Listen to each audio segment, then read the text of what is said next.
The book of Numbers today. We start a new book. Our new Torah portion is Bamidbar, which means in the wilderness. In the wilderness, chapter 1, verse 1, extending through chapter 4, verse 20. And of course, we know this should have been a really short book, should it not? But it turned out to be quite a long book, about 38 years worth of adventure. So the journey should have taken really just a few short weeks. Instead, we've got 36 chapters, which begins in the second month of the second year, and it ends 40 years later with a new generation, But this is relevant to us because Rav Shaliach Shaul, the Apostle Paul, said in Corinthian Aleph, 1 Corinthians chapter 10, I would not that you should be ignorant, don't be ignorant, how that all of our avot, our fathers, they were under the cloud, and they all passed through the sea. They were all immersed into Moshe in the cloud and in the sea.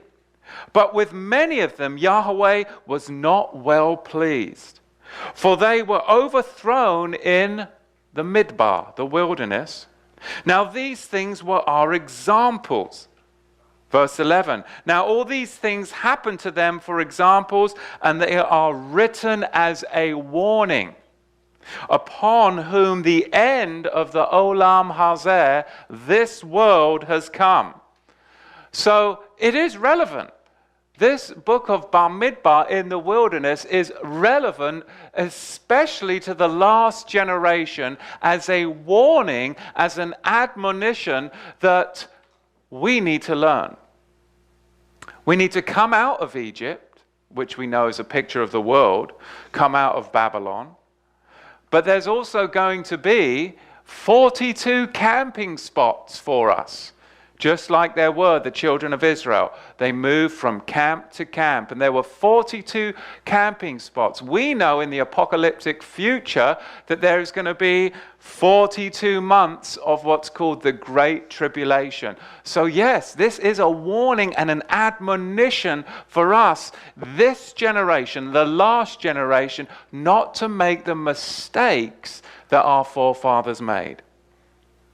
And Yahweh spoke to Moshe, chapter 1, verse 1, in the wilderness of Sinai, in the tabernacle of the congregation, on the first day of the second month, in the second year after they had come out of the land of Mitzrayim, Egypt, saying, take a census of all the congregation of the children of Israel, after their mishpochat, after their families, by the bayit of their avot, by the house of their fathers, with the number of their names, every male, head by head.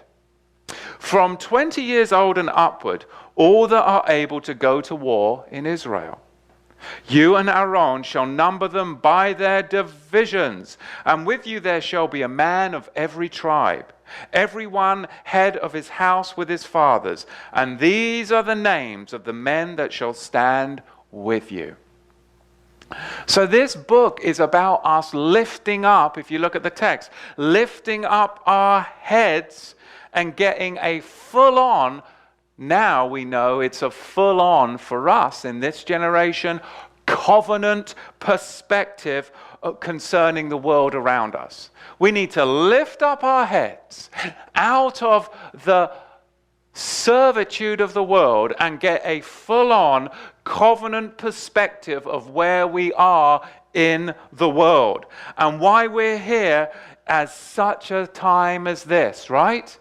Such a time as this generation. We've got to get some perspective. Bamidbar is a book about walking through the valley of the shadow of death, but walking with Yahweh, because He's going to walk with us. This book is about learning to follow, but learning to follow what? The right banner. Wherever your tribal banner is, that's where you were to go. And then you would camp to the north. Maybe it was to the east. Maybe it was to the south. Or maybe it was to the west of the Mishkan. But you had better follow your right banner. Brethren, we have a banner choice to make today. It truly is. And you saw from that letter before we started today the importance of your banner choice. As for me and my house, where I see the standard of Yeshua, the standard of the Melchizedek, that is the banner choice that I am going to tie myself to. That is the full-on allegiance that we have. For you are, brethren, a kingdom and a royal priesthood. That's the standard we need to look. The other choice is going to lead you into rabbinic Judaism and Levitical hierarchy. And maybe that's a standard that some have already chosen. But Yahweh says you're a stiff-necked people. It's time to turn and raise yourself to the standard of Yeshua. We need to look and follow the right priesthood. This book is about movement. It's not about standing still. This is a book about movement. It's about not just a chaos, mass tribal exodus, like everyone would have you tell you, oh, there's going to be a greater exodus. Woohoo, free for all. No, this is about specific, choreographed martial array, done in order and civility. This is about choreographed musical movement.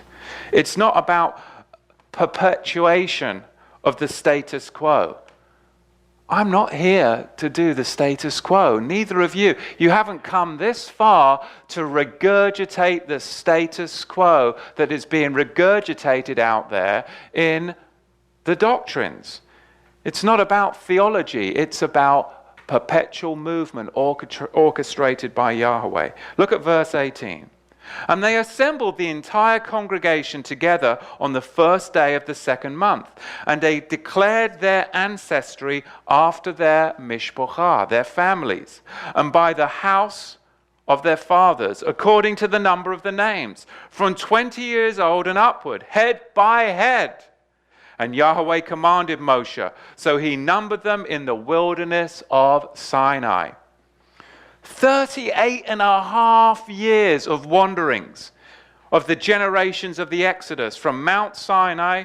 The first 2 months when they came out was spent in transit as the pillar of fire and cloud led them to the mount. But for the last 11 months, the children of Israel, from chapter 19 of Exodus all the way through the book of Leviticus, plus the first 9 chapters of Numbers, they've been camped at the mount. That's what they've been doing. Took them a couple of months to get to the mount, and then for 11 months they're just camped out there. They're assessing the situation because there's been a major shift. Things didn't quite work out the way that Yahweh had wanted for them because they chose another route. They chose a new, different route. There was a huge reshuffling in the camp. And brethren, we need to get ready to be uprooted and transplanted, and you will be taken out of your comfort zone. I will too. We're all going to be taken out of our comfort zone. Lift up your heads and disentangle from the world and that which would ensnare you around you. It's the time of disentangling. Find your own banner and see what priesthood family you belong to. I mean, many of the children of Israel, they didn't even know what tribal descendancy they had. They weren't sure which son of Yaakov they came from. They were slaves pounding bricks and mortar. They didn't even know, many of them, from where they were descended. And prophetically, brethren, how does that affect us today? Because I believe that we are being reshuffled. We're being reshuffled. You're no longer what you thought you were. Well, what am I? Am I a Christian? Oh, am I a Jew? Well, what am I? Am I Ephraim? Who's Ephraim? Am I Manasseh? Well, I'm a descendant of Dan, or I'm a Gadite. And then guess what? Maybe I'll go on the internet and buy into some genealogy tracing. And that's how it goes. But no, we're going to be shuffled and reshuffled into the lineage and thereby the heritage in this wilderness that we're in. And how you choose that is of huge consequences to the rest of your life. What you choose. Let Yahweh arise and let his enemies be scattered. That's what it says in chapter 10. Tribes, clans, households, family values. This is what this book is all about. It is relevant. Look at chapter 2 and verse 1. And Yahweh spoke to Moshe and Aaron, saying, every man of the children of Israel shall come by his own banner, with the sign of their Abba's Bait, house. At a long distance around the Mishkan of the congregation, the tabernacle of the congregation, they shall camp. And on the east side towards the rising of the sun shall those of the banner of the camp of Yehuda, Judah, camp throughout their divisions. So each man with his own banner. And that's the question. What's your banner? What is your banner? And we've got three choices today. We really have three choices today. And what you choose will affect the rest of your life. What you choose will affect the rest of your life. Number one, you can go for some false DNA mapping for some tribal assertion. And that's what people do. It's interesting to me when they choose that route that they always end up with two tribes. They're either Levi or Judah. What's wrong with Gad? What's wrong with Naphtali? With all the DNA mapping out there, how come you always end up with Judah and Levi? Because you want to lord your body, your blood over the brethren. Let's call it what it is and shine a light on the darkness. You're not fooling me. You may be able to fool some little neophyte, but you're not fooling me. It's a joke. And if you do your research and you really want to look at it, even from the medical center in Jerusalem, they'll tell you it's a bunch of baloney. DNA mapping with the Y chromosome on the internet. Tell me what you want to find out. I can sell you anything. You're a Martian, according to, really. Number one, you can choose false DNA mapping for your tribal assertion. Number two, you can choose Levitical hierarchy. Or number three, you can choose Yeshua's Melchizedek authority. That's it. Those are your choices. And it will affect salvation. Did he really say that? Yes, it will. Because it's all about either the elevation of Yeshua or the diminishment of Yeshua. You choose. And all of the number one and two all diminish the finished work of Yeshua. Number three elevates Yeshua. That's all I need to know. You start talking about your blood, you've diminished Yeshua's blood. It's all about Yeshua. It's that simple, because that's what we're told in the book of Revelation. Return to your first love. It's not that difficult. It's your first love. And that's what we need to be about. Hebrews chapter 7, verse 3.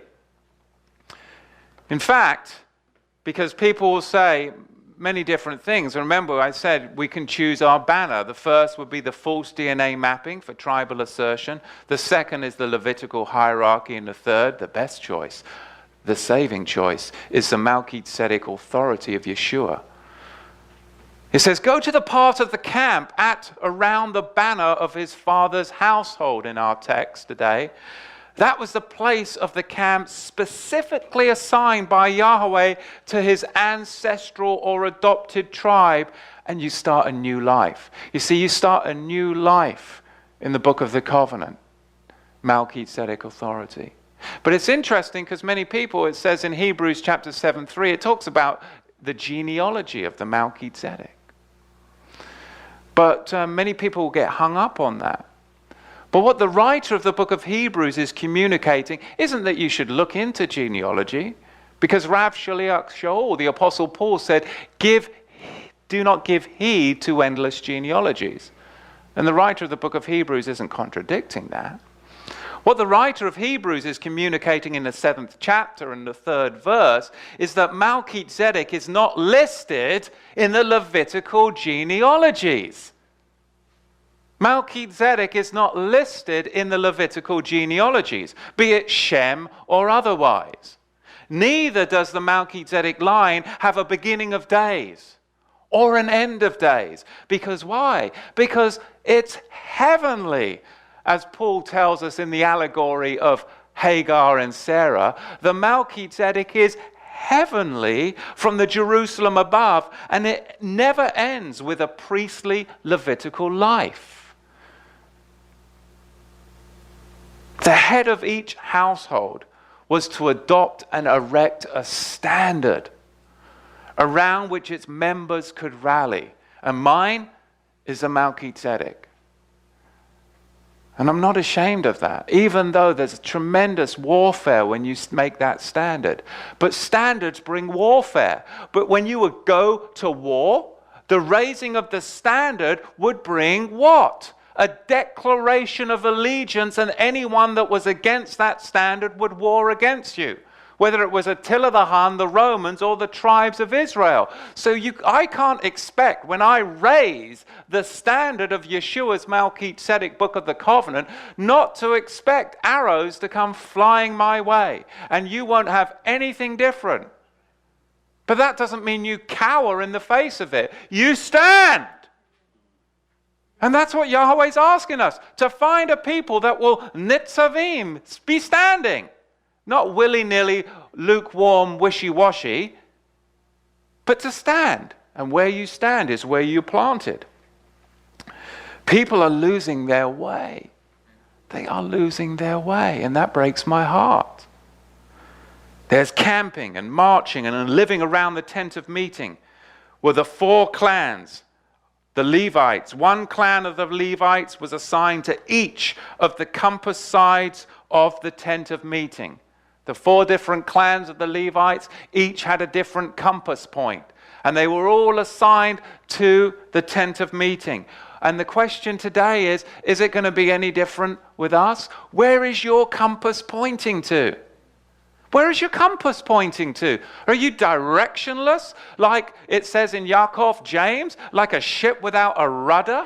That you just go from this doctrine to that doctrine, to this conference speaker, to that conference speaker. He's spinning Levitical hierarchy. He's spinning this. Where's your compass? You're all staring at me blank. Is this making any sense? What's your place? What's my place? Where am I assigned? Where are you assigned? Look at verse 47 of the 1st chapter. But the Levites, after the tribe of their Avot fathers, were not numbered among them. For Yahweh had spoken to Moshe, saying, only you shall not number the tribe of Levi, neither take a census among the children of Israel. But you shall appoint the Levites over the tabernacle of testimony, and over the vessels of it, and over all things that belong to it. They shall bear the Mishkan, the tabernacle, and all the vessels of it, and they shall serve it, and shall camp all around the Mishkan. Verse 51, and when the tabernacle moves forward, the Levites shall take it down. And when the tabernacle is to be camped, the Levites shall set it up. And the stranger that comes near shall be put to death. And the children of Israel shall pitch their tents, every man by his own camp, and every man by his own banner, his ensign, throughout their divisions. But the Levites, well, they shall camp all around the tabernacle of testimony, and there is no wrath, that there be no wrath upon the congregation of the children of Israel. And the Levites shall keep the duty of the tabernacle of the testimony. And the children of Israel did according to all that Yahweh commanded Moshe, so they did. Now Levi, of course, in the Hebrew is Levi, and it's actually spelled Lamed Vav Hey, and it's pronounced Levi. The verb root means to join or to unite. Levi, to join or to unite, or to bring together that which is separated. It's about reconciliation. The name means it's about reconciliation. The first usage, of course, in the Torah was with Leah, right? Who was what? What was Leah's problem? She felt estranged. She felt separated from Yaakov, because Rachel was the one who had Yaakov's heart. But Leah felt separated. She felt estranged. And she expressed hope. Hope what? That this baby that was going to be born to her would finally what? Unite, reconcile, join her to her husband. So there's a prophetic implication for us today. Is that Levi will forever be what? He's supposed to be Levi. The Levites were supposed to be joiners. They were supposed to be connectors. I had a plumber out to my house last night. I got to see it firsthand. There's no point in having a bloody connector unless something isn't broken. If it's in one piece, you don't need a connector, do you? If it's broken, you have a connector to bring it back temporarily until something stronger, whole, is put in place. Oh, I'm speaking to myself. Nobody gets it, do you? You had a leak in your house.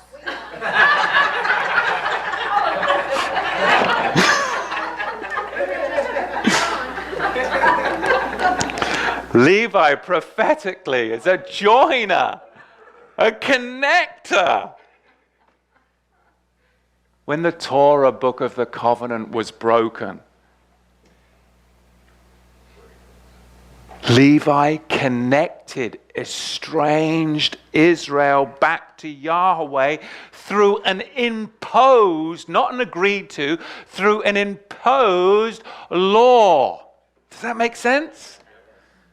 When the new book of the covenant was blood ratified by Yeshua, and he said, "This is my blood of the new covenant that is shed for you," Levi, the connector, is set aside because the breach is fixed. It's not that complicated, brethren, unless you like theology and you want to live in the past or you want to project to the future. Then it's complicated because you're not living it now. Present moment. By their fruit. Not their knowledge. Not what they look like. But by their fruit. Today, you shall know them. Chapter 3, verse 1. These also are the generations of Aaron and Moshe in the day that Yahweh spoke to Moshe in Har Sinai, Mount Sinai. And these are the names of the sons of Aaron: Nadav the Bachor, the firstborn, and Avihu, Eleazar and Ithamar. These are the names of the sons of Aaron, the Kohanim, the priests who were anointed, whom he consecrated to serve in the Kohen, the priest's office. And Nadav and Avihu died before Yahweh when they offered strange fire before Yahweh in the wilderness of Sinai. And they had no children. And Eleazar and Ithamar ministered in the Kohen's, the priest's office in the sight of Aaron their Abba. And Yahweh spoke to Moshe, saying, "Bring the tribe of Levi near, and present them before Aaron the Kohen, that they may serve him, that they shall keep his duty, and the duty of the whole congregation before the tabernacle of the congregation, to do the service of the tabernacle." And verse 8, "And they shall guard all the instruments of the tabernacle of the congregation, and the duty of the children of Israel to do the service of the tabernacle. And you shall give the Levim to Aaron and to his sons. They are wholly given to him out of the children of Israel. And you shall appoint Aaron and his sons and they shall guard their Cohen's office. And the ger, the stranger that comes near, shall be put to death.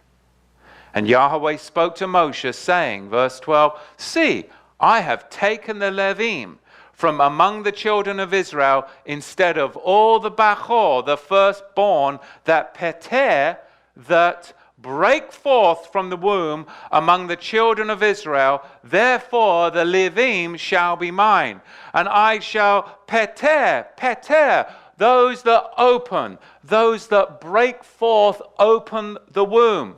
And what was Yeshua's disciples' name? Shimon Peter, right? What does it mean? It means that he was the one that was commissioned to open the womb of the new book of the covenant on the day of the feast of Shavuot. And what did it do? It brought forth an abundance of living, flowing water. Ladies know what I'm talking about.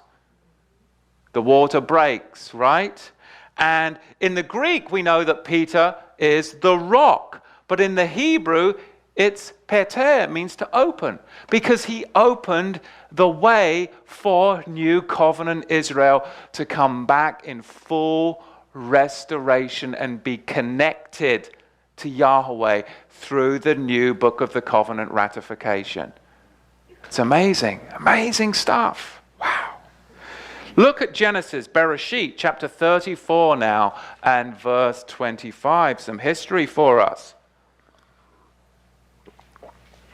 And it came to pass on the third day, when the men were still sore, we're talking about Shechem, that the two sons of Yaakov, Shimeon and Levi, Dinah's brothers, took each man his sword and came upon the city boldly, and they killed all the males.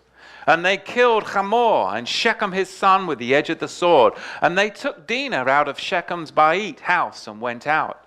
And the sons of Jacob came upon the slain and plundered the city, because they had defiled their sister.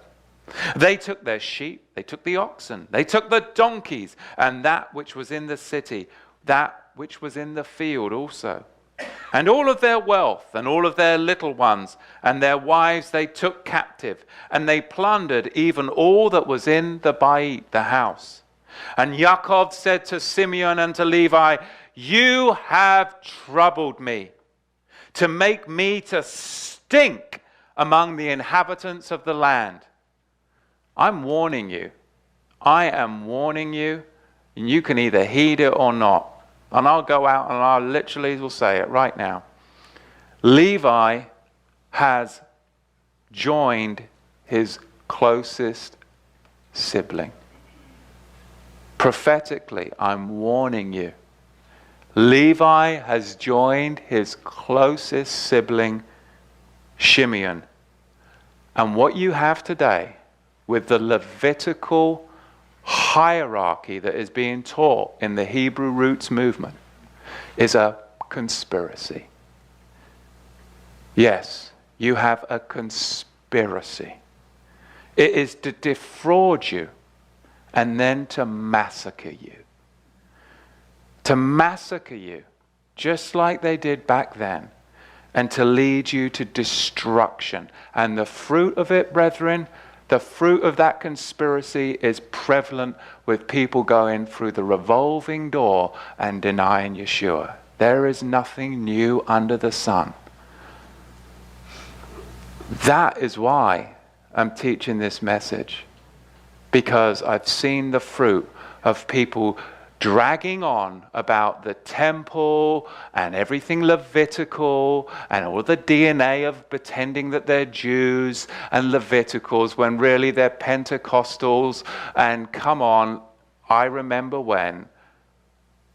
And things change and escalate based upon a little bit of research on the internet.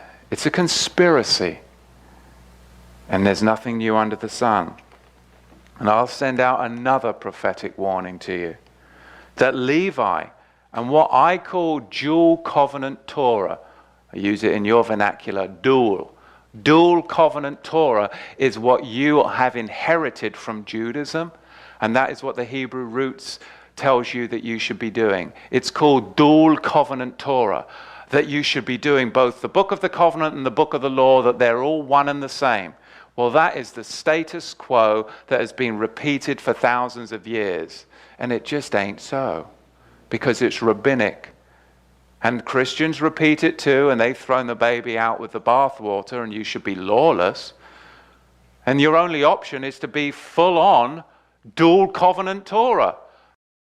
That is not what Yeshua taught. Because if you go with dual covenant Torah, you limit Yeshua, because he cannot be a priest according to the book of the law. He can't be, because he's not a son of Levi. And you can't have it both ways. So dual covenant Torah, telling you that you should keep the book of the law and the book of the covenant, is truly part of that conspiracy. Because Levi and dual covenant Torah will lead to a bloody animal sacrifice conspiracy. That's its fruit. And it's a conspiracy that will defraud the Hebrew roots movement and end up with a massacre of believers denying Yeshua.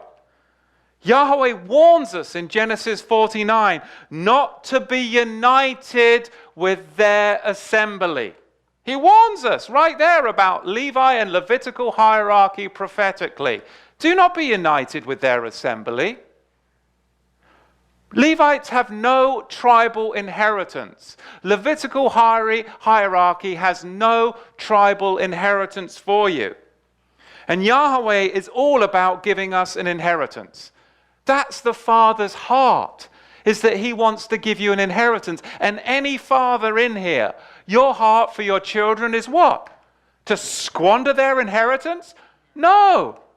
To hide their inheritance? Is that when you pass away, that you'll leave a legacy and have your children will be benefactors of your estate, and that you will leave them an inheritance. That's the heart of a father. That's the heart of a righteous father. And the only where that the inheritance is found is where? Ephesians tells you, Paul tells you, in the covenants of promise. In the covenants of promise. In Galatians 3:18, Ephesians chapter 1 verse 4, Hebrews chapter 9 verse 15, and 1 Peter chapter 1 verse 4. Because Levi will take the law into his own hands. That's what he does.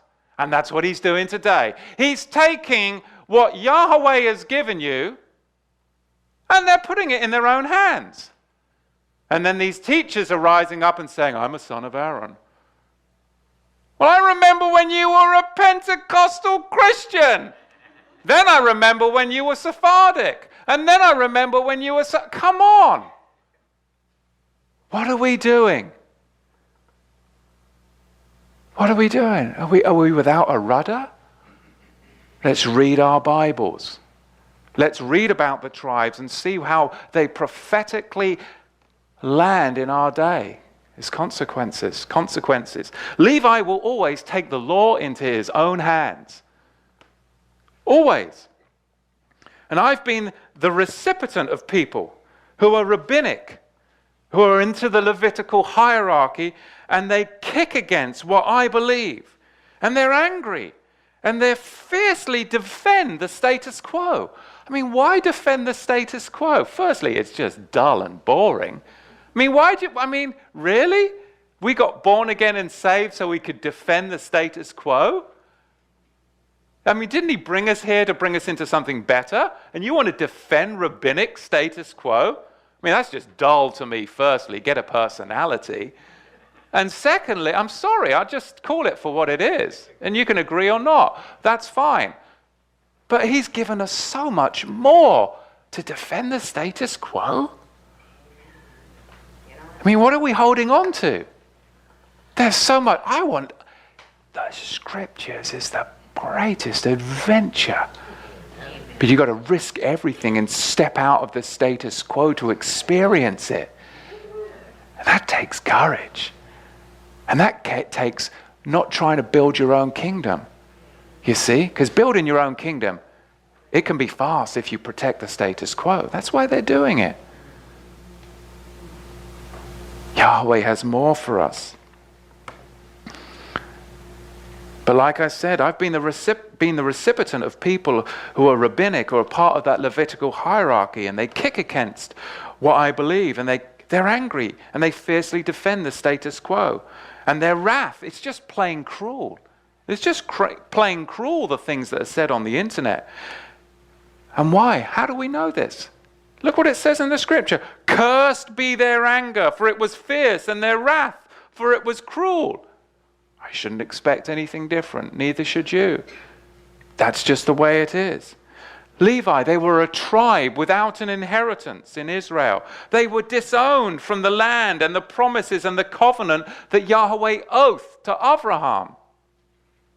A tribe whose lot in life was to serve the other tribes.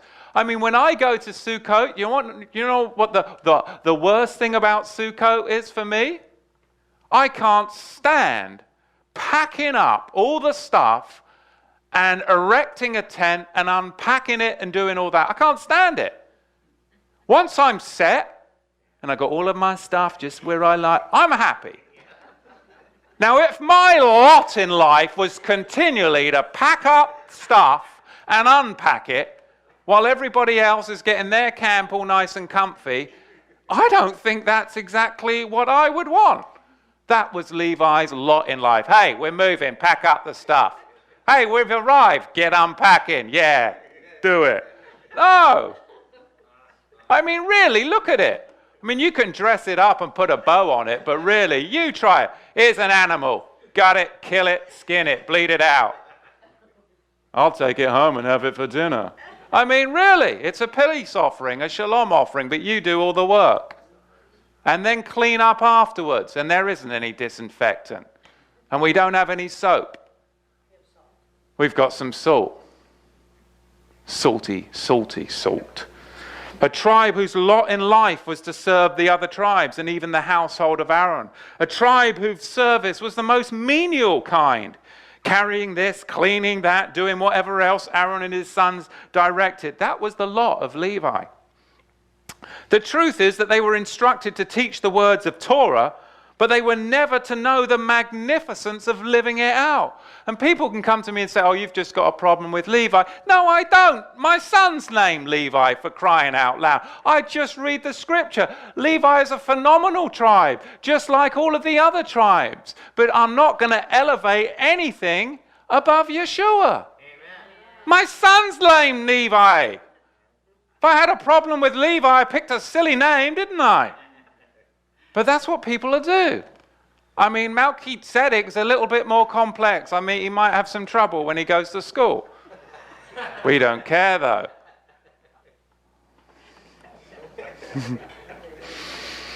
The truth is that they were instructed to teach the words of Torah, but they never knew the magnificence of truly living it out.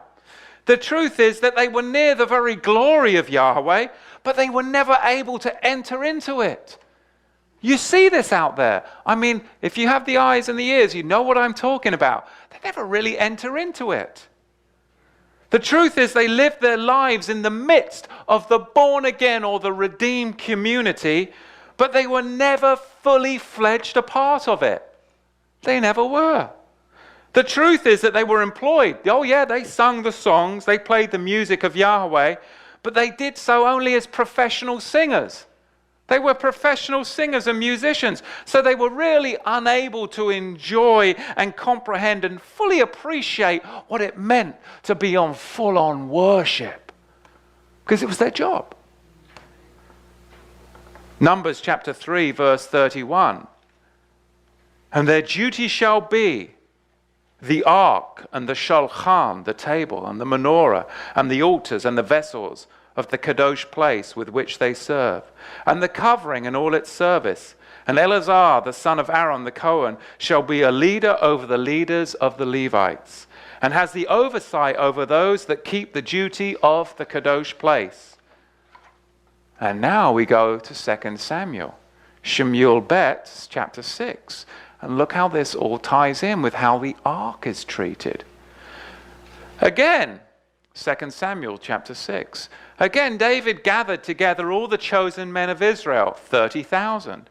And David arose and went with all the people that were with him from Baal of Yehudah to bring up there the ark of Elohim. And you know what happened. And the name is called by the name of Yahweh Savot, that dwells between the cherubim, the cherubim. And they set the ark of Elohim upon a new cart and brought it out of the Bait, the house of Avindab, that was in Givat. And Uzzah and Achio, the sons of Avindab, drove the new cart. And they brought it out of the house of Avindab, that was in Givat, accompanying the ark of Elohim. And Achio went before the ark. And David and all the house of Israel played, they clapped and danced before Yahweh, and all kinds of instruments made of fir wood, even on herbs and psalteries and on timbrels and on cornets and on cymbals. And when they came to Nachon's threshing floor, Uzzah put his hand out to steady the ark of Elohim. He took hold of it, for the ox had broken loose from the harness. And the anger of Yahweh was lit against Uzzah, and Elohim smote him there for his error. And there he died by the ark of Elohim, and David was displeased. Because Yahweh had made a breach upon Uzzah, and he called the name of that place Breach Uzzah, or Peretz Uzzah, to this day. And David was afraid of Yahweh that day, and said, how shall the ark of Yahweh come to me? How shall the ark of Yahweh come to me?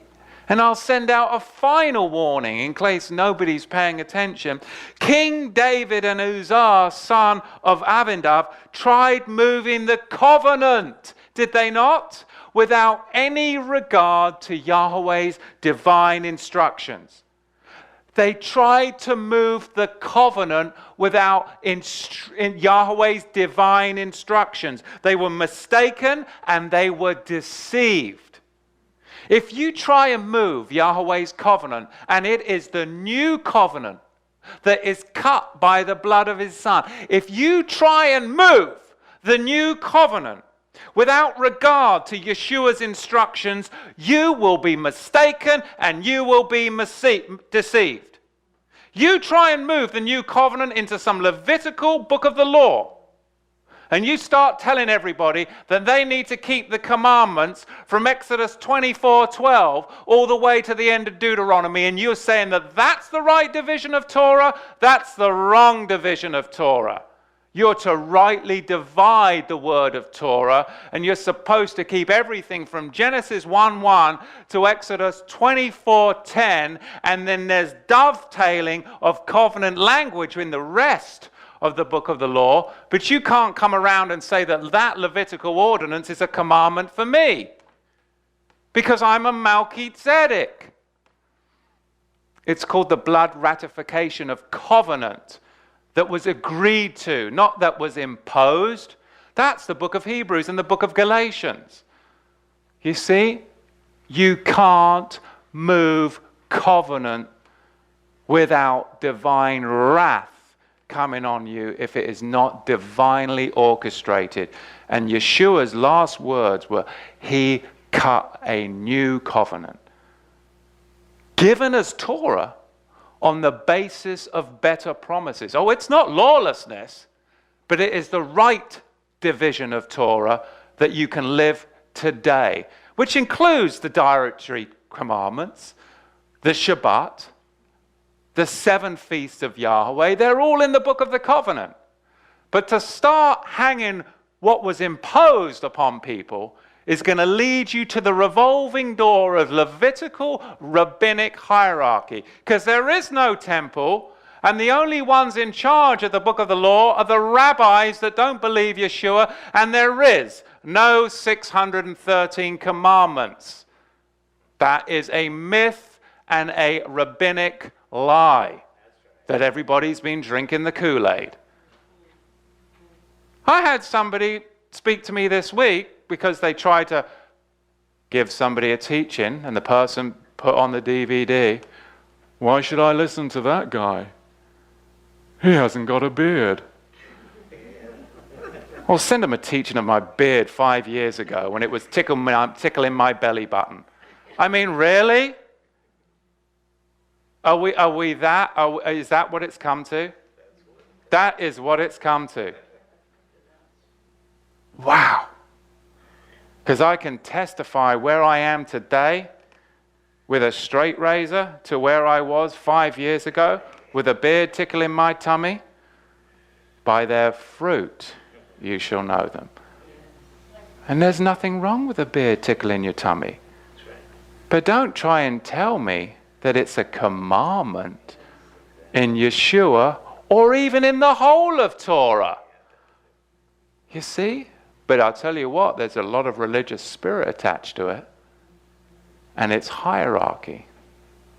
So anyway, let's get back into the warning of David and Uzzah. Don't move the covenant unless you've been divinely instructed. I mean, what was David doing? He knew the Torah, did he not? Of course David knew the Torah. Read the Psalms. But like most of us today, David was simply unskilled in applying the Torah correctly to his life. That was the problem. It wasn't that he didn't know the Torah. He didn't know how to apply the Torah to his life. The book of the covenant teaches you how to apply the Torah rightly to your life, not yesterday, not in the millennium, not in the future, but today, when you're actually breathing. Because you're not breathing tomorrow, and you're not breathing yesterday, you're breathing now. That's called life. Ooh, responsibility. That's the thing. It's amazing stuff. David, like many of us and many Torah proponents today, submitted to the Torah in theory, but not in actual practice. I know. Because it's easy to submit to things in theory of what you think it will be played out in the prophetic future, but that's a theory. You see? And you can wave banners all day about how you think it's going to look in theory, but that isn't keeping the Torah. It's a big deception. Theory looks and lives in the past. Theory looks and lives in the future. Living Torah is momentary. It's today. It's moment by moment. It's action. It's observation. It's tangible. It's measurable. It's quantitative. That's the book of the covenant. It's quantitative. It's measurable.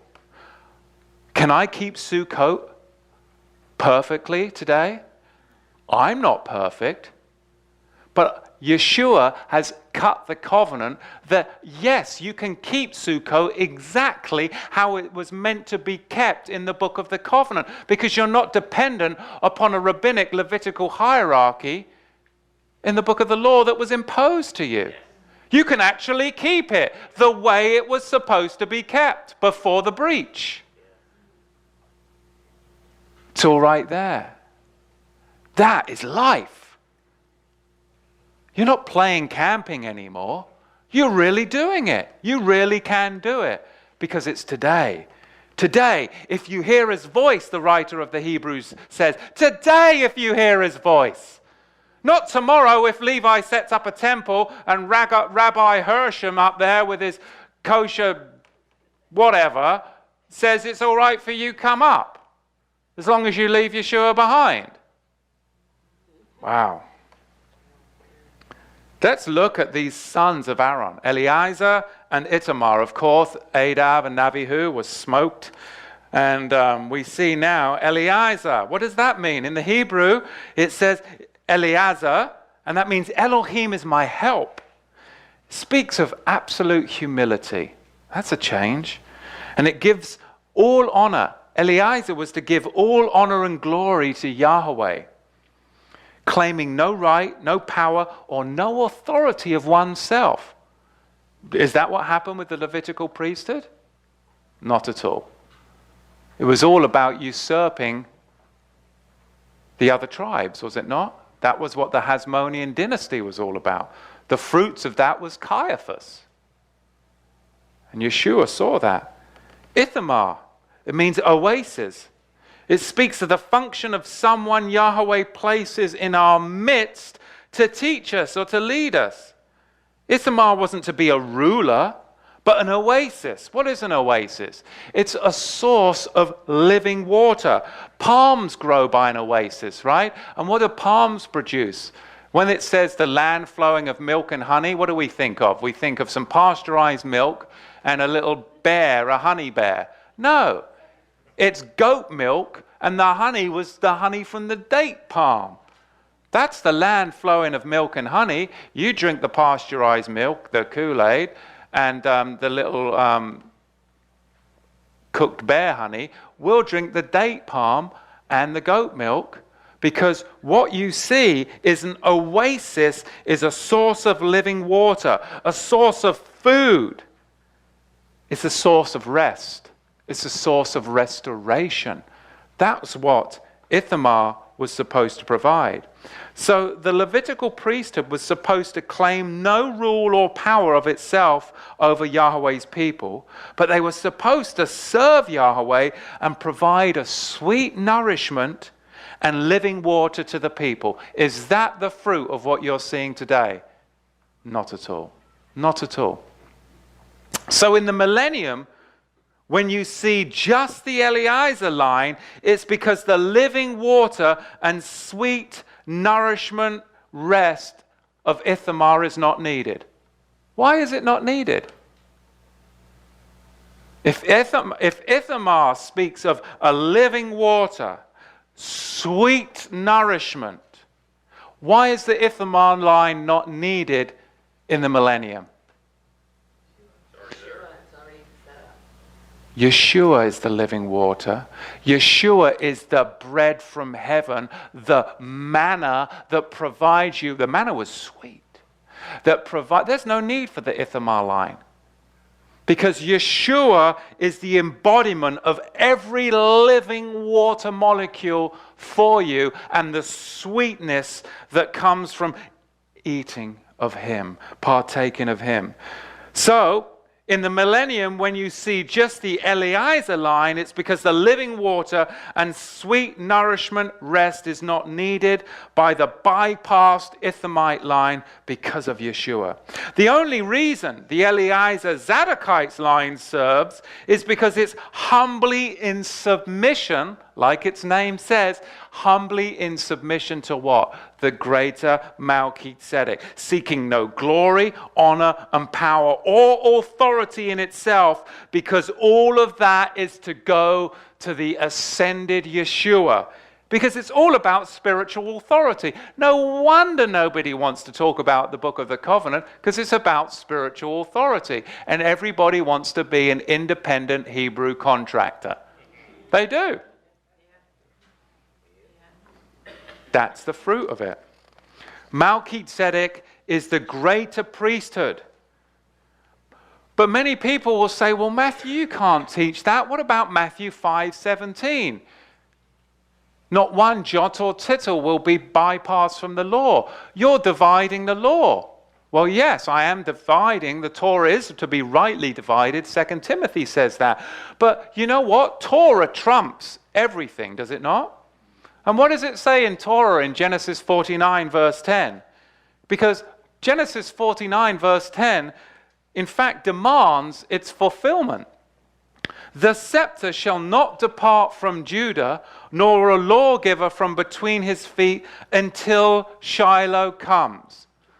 That trumps everything because it is Torah. And what is that telling you?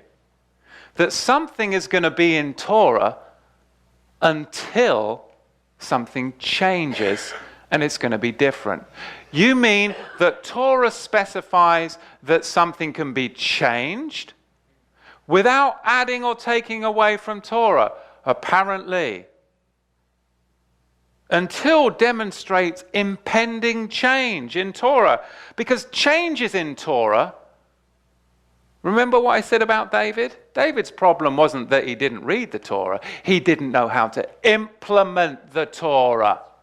The problem is people they're reading the Torah in the Hebrew Roots movement. Do they know how to implement it legally? The Torah is good. if it is used lawfully. Now, if you used it to try and usurp yourself, to try and judge other people, well, I'm not listening to that guy, he doesn't have a beard. Well, that guy's not wearing seats, but that guy's wearing seats. Or that boy, well, I don't know if he's doing actual kosher, you know. Judge. Guess what? My DNA is. Oh, we got to listen to that guy. Oh, yeah, guess he's Levi. That is illegal. That's not using the law lawfully. That's using it to elevate yourself and to put down a brother or a sister because you don't like the way they looked, or they didn't look the way you looked, or they didn't tie their seat, or maybe they didn't wear seat. You see? That is illegal. The scepter shall not depart from Judah until demonstrates that the Torah always provided division and that things would change within it. Changes within the Torah do not abrogate Torah, not one jot or tittle. Otherwise, this would be removing the jot or tittle of scepter, would it not? Does that make sense? No. Just because the scepter got removed out of Judah doesn't mean that a jot or tittle of Torah went away at all. There was an impending change that happened, because changes in Torah, if they're in Torah, is legal. Hebrews 7:18, for there is verily a disannulling of the commandment going before for the weakness and unprofitableness thereof. The writer of the book of Hebrews understands that it is permissible to disannul the former book of the law division of Torah without abrogating Torah, for both the book of the law and the book of the covenant are both Torah legal entities, and you move from one to the other, but they do not run concurrently because they are antithetical to one another. One is perfection and one is permissive.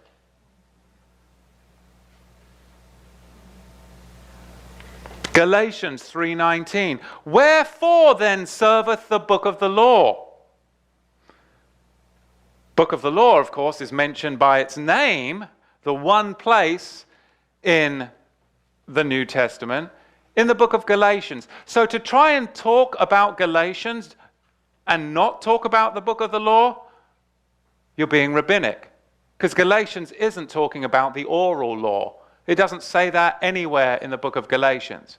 The book of Galatians does say specifically that this book is about two covenants. It's an allegory, and verse 10 of chapter 3 specifically mentioned by name, it's about the book of the law. Why then serveth the book of the law? Verse 10, book of the law, it was added because of transgressions of the golden calf, till the seed, Yeshua, should come, to whom the promise was made. Rav Shaul tells us that we were to serve the book of the law until, again, impending change outlined and understood from the Torah. It's amazing. That is how to apply it today. Hebrews 9:10, which stood only in meats and drinks and diverse washings and carnal ordinances. You see, the book of the law was all about carnal ordinances, to reign in that flesh of idolatry. It was a schoolmaster, Exodus 24:12, all the way through to the end of Deuteronomy, last verse, was a schoolmaster that was to keep you in right standing with Yahweh, because you'd broken perfection, the book of the covenant, which stood only in meats and drinks and diverse washings and carnal ordinances that wasn't agreed to. They didn't agree to the book of the law. They agreed to the book of the covenant. They said, all that you said you do, Yahweh, we agree to. Exodus 19. Exodus 24:12. They didn't agree to that. It was imposed upon them. Because otherwise, death. Hey, Moshe, come up here. You're the only Melchizedek left that wasn't defiled because you were up on the mountain. Because death reigned from Adam to Moshe. So no one dies after Moshe. No, death reigned from the first Melchizedek to the last standing Melchizedek. That's why he said he'd wipe out the whole of them, including Aaron, and he'd start over again with a new book of the covenant with Moshe Rabbeinu. But Moshe pleaded, and Yahweh said, okay, I've heard your pleads. Now I will impose a book of the law on them, and they will spill a lot of blood, and that will be a down payment to withhold my wrath until I pour out all of my wrath on my son. And when I pour out all of my wrath on my son, he'll die, according to Genesis 15, the covenant between the pieces, and he will now be able to reconcile you to the oath I swore to Abraham by no one higher than myself in Genesis 12, and you'll come back to me. But if you want me to be patient, you're going to spill some blood, because that was the only thing that's going to hold back my wrath from killing you all. But I will pour it out, and it will be on my son. And then we can move back into covenant beauty. It's called the new covenant. Wow. For the priesthood being changed, there is made necessity a change also of the Torah. You either have to deal with how to rightly divide and walk out the Torah today, or if you choose not to, then you've got to deal with the New Testament. And that's why so many people, they can't deal with it. So they end up saying, you know what, we're going for Torah. You know what, we'll leave Yeshua and we'll leave the New Testament. Because they can't deal with it. Because they don't understand how to walk the Torah out today. Because they're living in the past, or they're projecting into the future. It's today if you hear my voice. It's today. It's today. That's all we have. A life change. Both priesthoods are in the Torah, Levi and Melchizedek. Both laws are in the Torah, book of the covenant and book of the law. One is Melchizedek, one is Levitical. Remember, Torah also states that the witness of two or three, a matter is established. This then is the awareness that we have got to realize that is a stumbling block for people. It's not a change. I'll say it slowly. It's not a change of Torah. It's not a change of Torah to enact the change in Torah that has in fact always been there in the very pages of Torah. To uphold the book of the law is to uphold a Levitical only priesthood that Yeshua and most of us could never be a part of. Not to mention a sacrificial system that is at odds with Yeshua's perfect, all-in-one sacrifice for sins. Ezekiel chapter 20 clearly explains that to you. Specifically the 24th and 25th verse. But people go, well, what about the millennium? Again, they're projecting forward. That's future, but let's deal with it. Because that seems to be a stumbling block for people. Understand, in the millennium, people say, see, there's a Levitical priesthood running. Well, that's not true. I mean, let's be true, let's be honest. It's not full-on Torah, book of the law, Levitical priesthood that's running in the millennium. I mean, let's call it for what it. I mean, if you're going to spur out, then make sure it's biblical, because it's not. It's a partition diminished Levitical priesthood. It's not what the book of the law requires. So now, how are you going to deal with that subtraction from the book of the law? Oh, we won't talk about that. Because the book of the law requires and says that it is the full Aaronic line, both Eliezer and Ithamar. That's not happening in the millennium. Ithamar's bypassed. Choke on that jot and tittle. You see, it doesn't work. It doesn't work. Let's do what's called equal weights and measures. But the scale is always shifted to upholding the status quo. Because that's what the status quo wants. Yeshua dealt with it, and we will have to deal with it. It's called unjust measures, brethren. Unjust measures is what religious people keep in their pockets for doctrinal theology that is projected into the future or lives in the past. How does Satan affect us all? How does he war against my flesh every day? Do you know what he does to me? What he does is he tries to move me out of faith. Because he tries to put me into fear. Because faith and fear cannot coincide and live by one another. Because faith is now, fear is in the future, and fear is in the past. But I live by faith and I live now. And I'm an overcomer. That's life. And that is a battle that I deal with every day. Projections into the future. Fear cannot live now. Faith is now. Oh, but what happens, about, that's then. Oh, but I don't know about, that was then. Amen. But right now I am standing, I am strong, and he is in me. I suggested to somebody, I said, I just done the cleanse. I am down at my fighting weight. Now, many of you don't know this, but when I lived in South London, I belonged to the boxing club in Brixton. I said, forget all this. I'm just going to be honest with you. Let's get carnal. I'm telling you, we're going to go. Why don't we just set up a boxing ring? I'll go 12 rounds, 1 round for each of the tribes of Israel with any of these religious Levitical hierarchy nuts, and we'll get carnal and we'll see what's happening. Let's debate that. And we'll stream that online. You want to talk about blood? We'll talk about blood. Sorry, see, I can get carnal too. Yeah, we could do that. Pay-per-view. Donation per view. Tithe per view. In the millennium, there is no first fruits Melchizedek priesthood that will be under a Levite priest. There won't be. Especially those that have passed from death to life.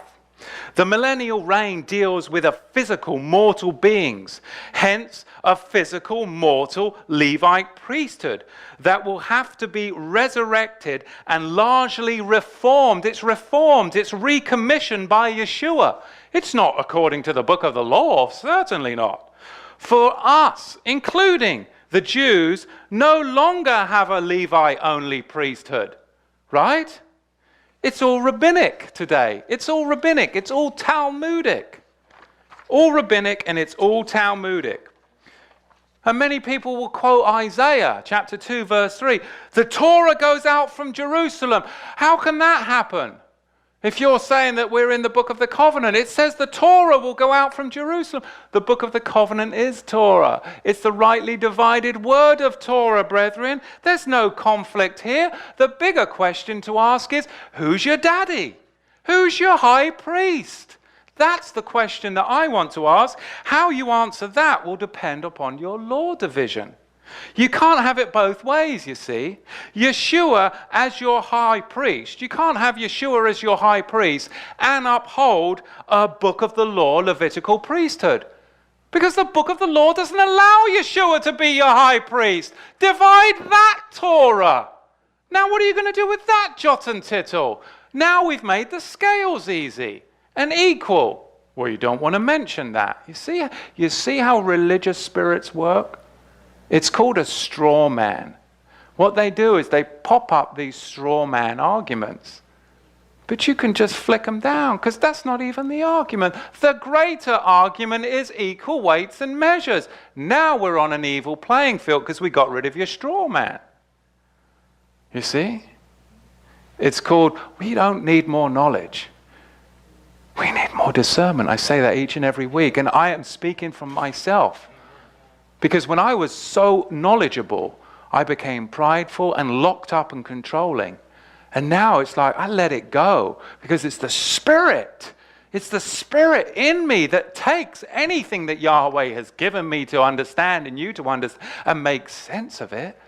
I don't have to depend upon my knowledge, because when my life became so hard because something catastrophic happened in my life, my knowledge, my intellect, my reason, it failed me.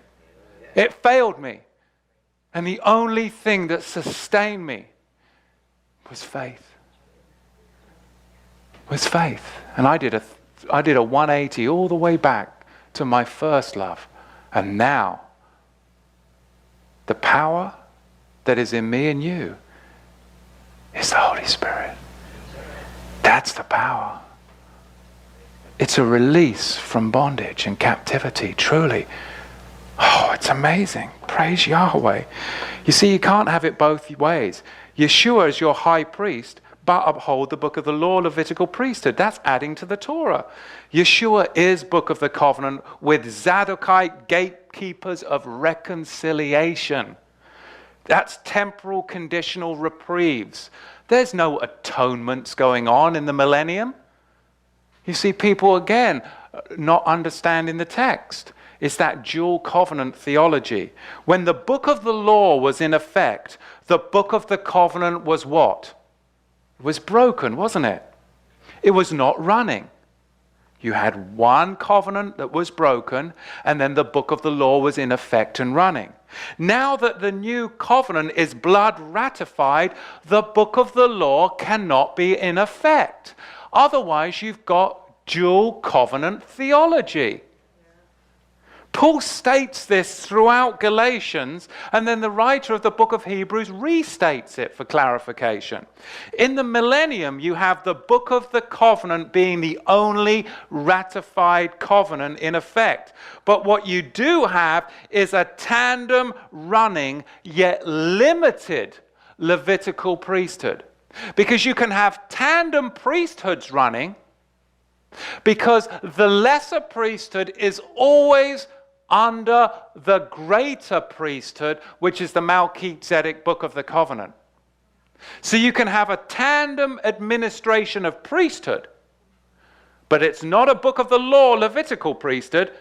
It's diminished because it is subservient to the greater priesthood. That's why Yeshua said of John the Baptist, who was of the Eliezer line, which is in the millennium, he said that even the least of the Melchizedek is greater than John the Baptist. You see, it's about spiritual authority, which independent Hebrew contractors don't want you to deal with. Because there's none of that. In the millennium, you have the book of the covenant being the only ratified covenant in effect, but a running of a tandem yet limited Levi priesthood that is not book of the law sanctioned. It's not book of the law sanctioned. If the book of the law was in effect in the millennium, you would have different sanctuary measurements, you would have different furniture, you would have a full Aaronic line, and you would have different sacrifices. Now the scales are balancing. You see, the before mentioned do not qualify according to the book of the law, Torah. Where's Yom Kippur in the millennium? That's in the book of the law. The burnt offerings that are in the millennium, that's not Yom Kippur. Those are the first 4 chapters of Leviticus. That's not Leviticus 16.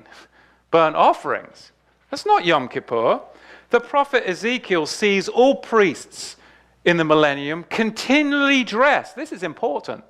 The prophet Ezekiel, when you read it, he sees all of the priests in the millennium dressed as the high priest on Yom Kippur.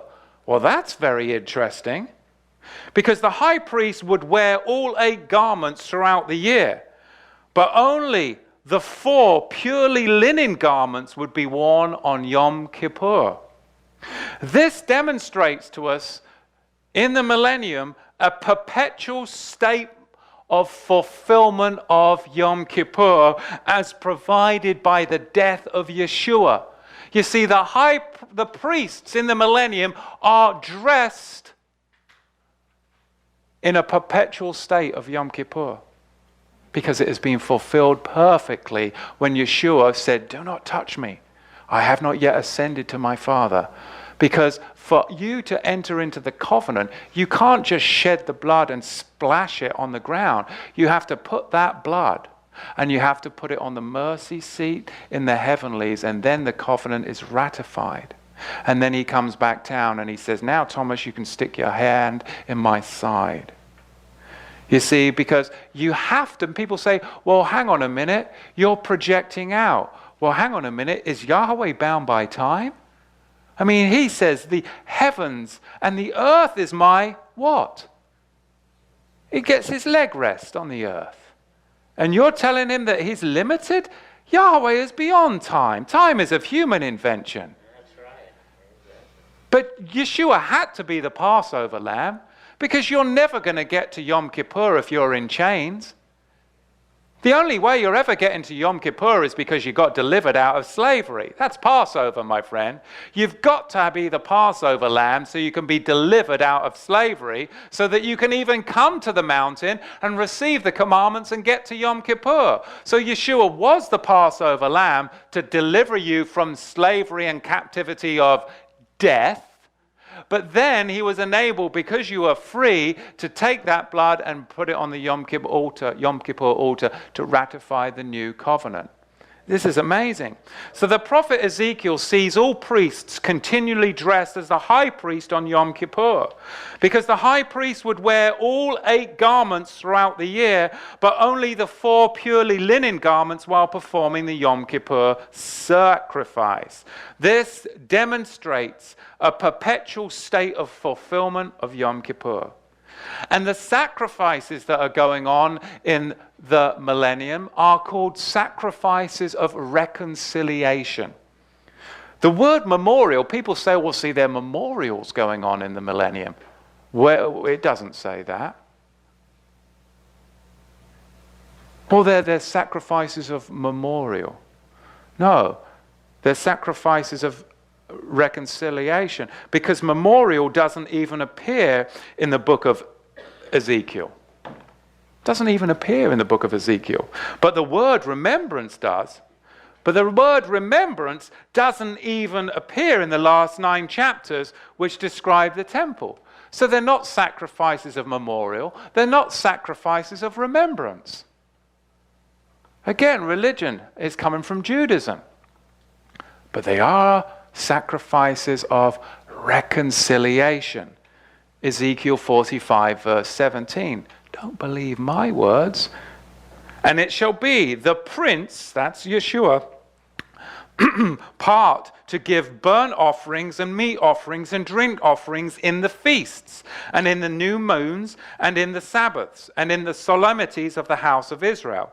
Actually, that's not new moons, it's new months, and in the Sabbaths and in the solemnities of the house of Israel. He shall prepare the sin offering and the meat offering and the burnt offering and the peace offerings to do what?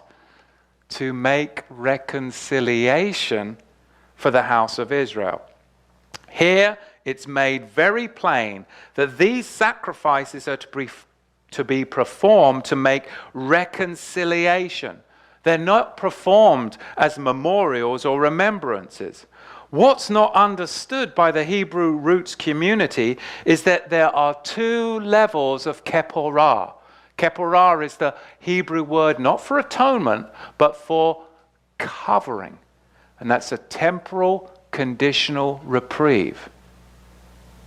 There are 2 levels of Kepporah, covering.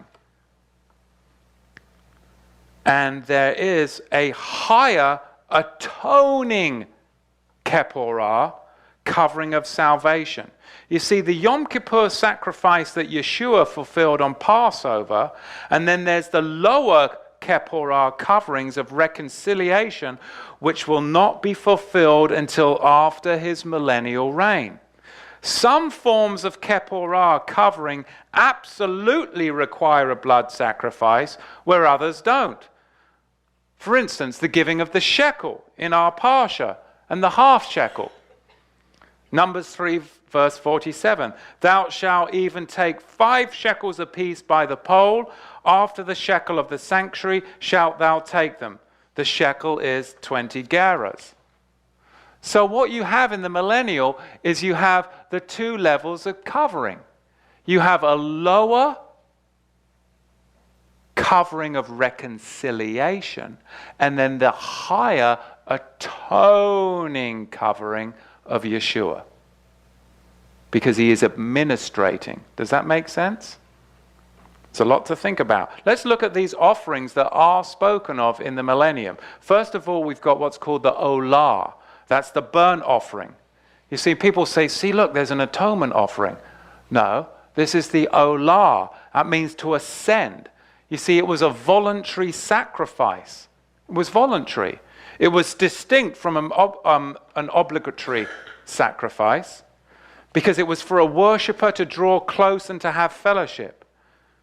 Whenever a man's conscience prompted him, if he was feeling estranged from Yahweh, it was open to everyone, all men. Even a believing heathen that was out in the nations, that maybe said, you know what, I'm not coming up to Sukkot, and then they decided to change their minds, then guess what they could do? They could come up, and they would no longer be estranged. That wild branch would then be what? Grafted in. But it was always voluntary. Then we've got the sin offering. That's called the hatah. It means to remove from life. It was for a breach of trust. And it was for only unintentional sin. This isn't an atonement, all-encompassing. This was an unintentional sin. And this sacrifice would precede the burnt or the olah sacrifice. Then in the millennium, you see the guilt, trespass, or in the Hebrew, the asham sacrifice. And that was for ignorant self-destruction, for a breach of trust. And then you have the daily offerings. Now, in the book of the law, which is Exodus 24:12, but in the book of the law, you find in Exodus 29, verse 38, and Numbers chapter 28, verse 3, it says that 2 lambs of a year old are to be offered as sacrifices day by day. That's what the book of the law division of Torah requires. Is that what happens in the millennium? No. Only 1 lamb goes up. So to say that the book of the law is in the millennium, it's not. Because you've got a problem. Because it says only 1 lamb. You see, it isn't the book of the law in the millennium. It's the authority of the Melchizedek dictating and dovetailing whatever it wants, because it's about spiritual authority. From the book of the covenant, that's what's happening in the millennium. Have I lost you guys? This is a little more technical. Lynn, have I lost you? Because you'll be honest with me. Not that you guys wouldn't, but...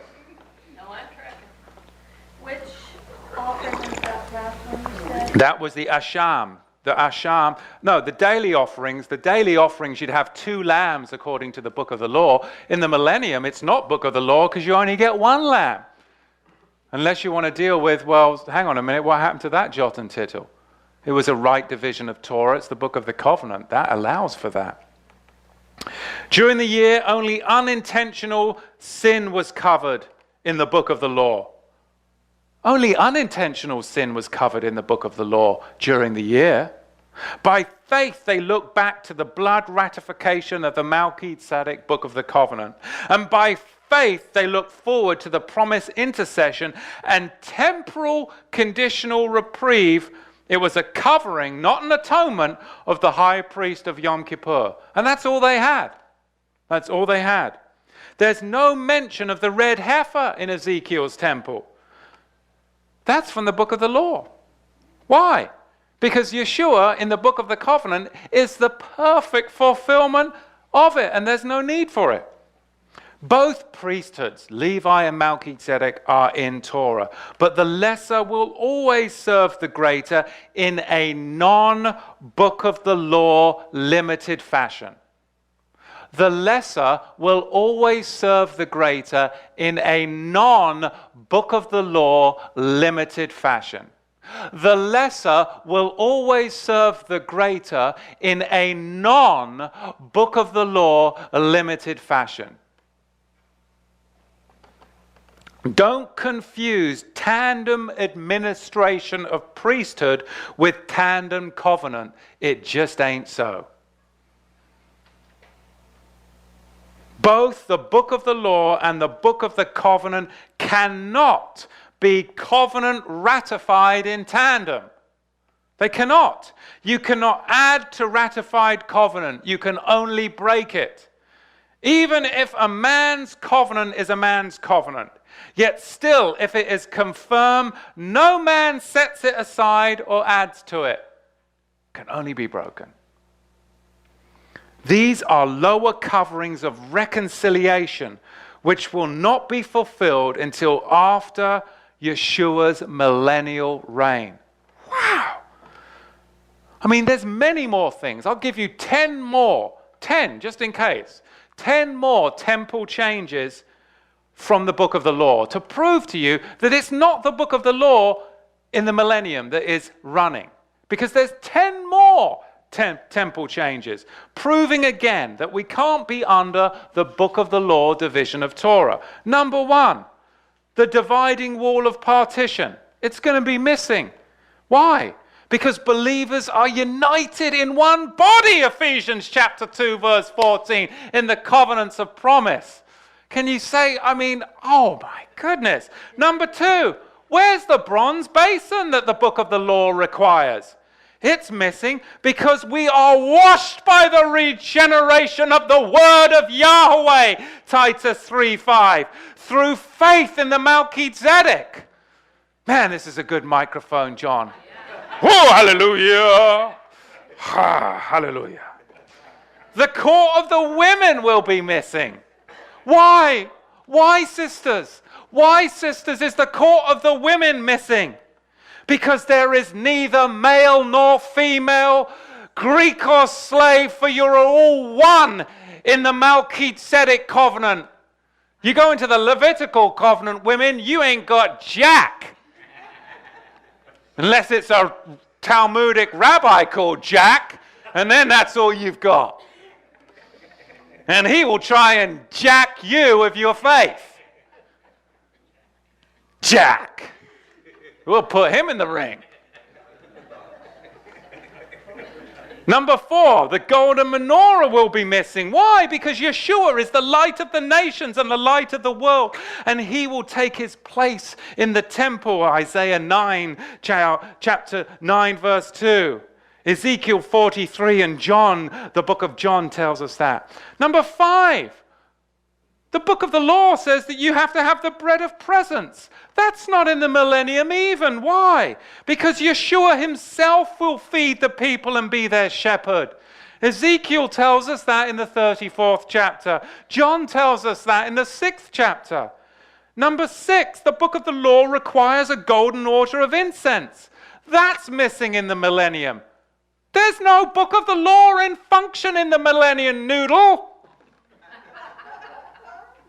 Because we know as the incense served to illustrate the prayers of the Kedoshim, the saints.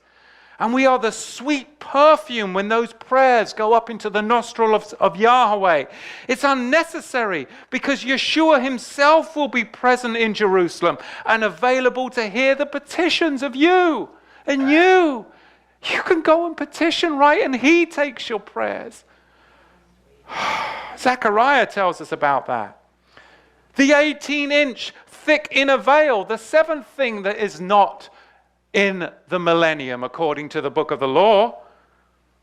This was what separated the most holy place from the rest of the temple, and it's missing because Yeshua will be present in Jerusalem. Once a year, the high priest was allowed to pass through the curtain on Yam Kippur to sprinkle the blood on the altar for the sins of the people. He was their representative. When Yeshua died, the outer curtain of the temple was torn in two from top to bottom, because every believer has personal access to Yeshua as mediator. But when the millennial temple comes, Yeshua himself will fulfill the prophetic significance of the inner temple veil. You don't need an inner temple veil because Yeshua is the inner temple veil. Deal with that with your book of the law. It's taking the Torah and rightly dividing it. This is not an intellectual exercise. This is our life. This isn't about conjuring up religious dogma to enslave the people. Born again brethren who've come out of the church because they love Yeshua, because they love the word of Yahweh, and they know that they don't want to be lawless, and you're going to rip them off, and because of their hearts and their love and their righteousness of the word, you're going to rip them off and send them into Levitical hierarchy and dress them up and send them to the rabbis? I'm done. I've seen it for a decade, and its fruit is people denying Yeshua en masse. It's just shining a light on it. That's all you need to do, because you see the fruit. You see the people broken, hurting, angry, argumentative, projecting their dogma out into the future and projecting their dogma back in the past. And then you go, well, what's your fruit today? What's the fruit today? Because you're looking pretty broken and beat up, and man, I don't see no spirit testifying to it, because my spirit is bearing witness that you need the Spirit, brother. See? It's all about the Spirit and Torah truth. Then we find the 8th and 9th thing missing in the millennial temple is the Ark of the Covenant and the mercy seat. They're missing because the throne of Yahweh is present in the temple. Jeremiah 3:16 and Ezekiel 43:5. Yeshua shall sit upon his throne as king in Ezekiel's messianic temple. And number 10, the 10th thing missing, and this is the big hit. It has to do with the altar of sacrifice that stood in the inner court. That's required according to the book of the law. Every previous altar in Israel's temple history was approached from where? It was approached from the south by a ramp, but not in the millennial temple. Ezekiel specifically states that the steps of the altar, the steps, shall face to the east. Ezekiel 47:13. The direction and means by which you and I approach the altar has been changed. It's been changed. You can't change the law. Oh, okay. Oh, okay. Instead of using a ramp from the south, the altar in the kingdom will be approached from the Mount of Olives in the east. East, because that's where the book of the covenant was blood ratified. That's it. That's where we approach. How does this affect us today? Do we even keep the feasts of Yahweh? Yes, we keep the feasts of Yahweh. The 7 feasts of Yahweh are in the book of the covenant. Yom Teruah, what many would call Rosh Hashanah, the new year of the creation calendar. That's the book of the covenant. In Genesis, it's called Bereshit, we all know. In the beginning, when changed around, those first few words, those first few letters actually spell out Aleph B'Tishri, meaning on the first of Tishri.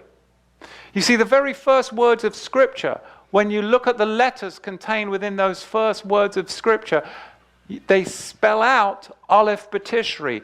Creation was on the first of Tishri. That's why Judaism, the rabbis understand this, that's why Judaism celebrates Rosh Hashanah, New Year, on the first of Tishri. New Year really biblically is when? Aviv 1. But the creation calendar was creation was born on the first of Tishri. So Yom Teruah is in the Book of the Covenant. Look back at the creation week, and then we find what? The next thing. What's the next feast after Yom Teruah? Yom Kippur. And what happens? Yahweh does the creation, and he says what? Everything is good. Is sin good? Sin's not good, right? So there's no way that Adam and Eve fell on the third day, the fourth day, the fifth day, or the sixth day, because Yahweh said that was all good. And the seventh day was Yahweh's Shabbat. Yahweh declared that everything was good. Day 7, Yahweh sanctified that day. So the fall of Adam and Eve, it happened after Shabbat. Now, I believe it happened when? On Yom Kippur, which would be the 10th of Tishri. In fact, many of the rabbinical writings in the Midrashim, and even an Archbishop Uzzah, and many of the Midrashim suggest that Adam sinned on the 10th day of the first month, which was Yom Kippur. The Day of Atonement was the first sacrifice when Yahweh did what? Covered them with garments of skin. Yom Kippur, again, not found in the Millennium, but it is found in the Book of the Covenant. Sukkot, of course, is spoken of in the Book of the Covenant in Exodus chapter 23 or 24, right now. But in Ezekiel's temple, yes, there's Sukkot, but there's no 8th day mentioned. Passover, of course, is mentioned in the Book of the Covenant, Exodus 12 and 13, and you see it in the Millennium. Hag Matzot, the Feast of Unleavened Bread, of course, is in the Book of the Covenant. First fruits, of course, is in the Book of the Covenant. Shavuot is in the Book of the Covenant. But what's interesting is unleavened bread, first fruits, and Shavuot, they're not found in the Millennium. But they are found in the Book of the Covenant.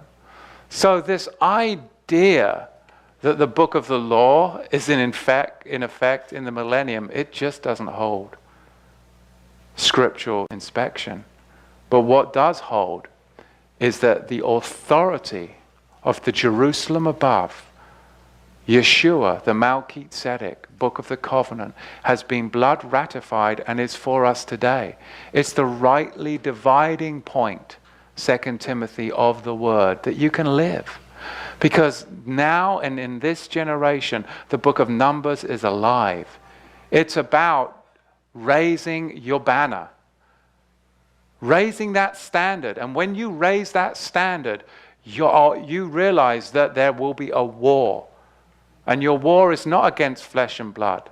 It literally is demonic, the opposition of the religious hierarchy and the Levitical hierarchy, because you raise the standard of Yeshua, you raise the standard of the Melchizedek, you raise the standard of Torah, but you understand how to walk out the Torah today, not to project it into the future. I mean, we just projected it into the future, and it's certainly not the Levitical book of the law.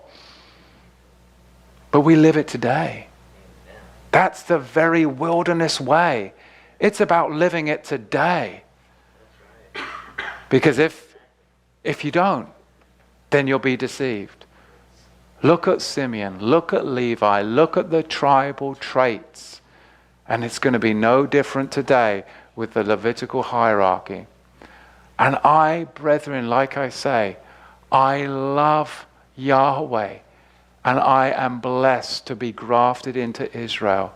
All of the tribes are phenomenal. I don't have a dislike for Levi. My son is named Levi. I wouldn't have chosen that if it wasn't special to me. But what I will stand against and teach against is the diminishment of Yeshua, because that is more important to me than anything. That is what I'm doing, is teaching and making a stand against anybody that would try and diminish the Melchizedek, because that's the calling and that's the covenant entrance sign that he has given us. Amen?